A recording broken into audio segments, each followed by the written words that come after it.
दोस्तों, एक बार एक ऋषि गंगा नदी के किनारे ध्यान में लगे हुए थे। तभी उनके मन में एक प्रश्न उठा कि सभी लोग अगर गंगा में पाप धोते हैं तो इसका मतलब क्या गंगा भी पापी हो गई है। यह जानने के लिए उन्होंने तपस्या की। तपस्या करने के फलस्वरूप एक देवता प्रकट हुए। ऋषि ने पूछा कि हे भगवान, जो पाप गंगा में धोया जाता है वह पाप कहाँ जाता है। देवता ने कहा कि चलो गंगा जी से ही इस बारे में पूछते हैं। और दोनों गंगा जी के पास गए और कहा, हे गंगा मैया, सभी लोग आपके पास पाप धोने आते हैं, तो क्या इसका मतलब आप भी पापी हुई। तब गंगा जी ने कहा, मैं क्यों पापी हुई, मैं तो सारे पापों को ले जाकर समुद्र को समर्पित कर देती हूँ।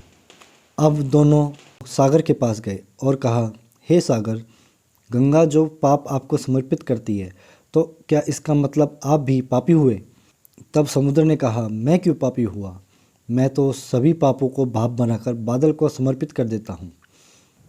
तो अब ऋषि और देवता दोनों बादल के पास गए और उन्होंने बादल से पूछा, हे बादल, तो क्या समुद्र जो पापों को भाप बनाकर आपको समर्पित करता है, क्या इसका मतलब आप भी पापी हुए।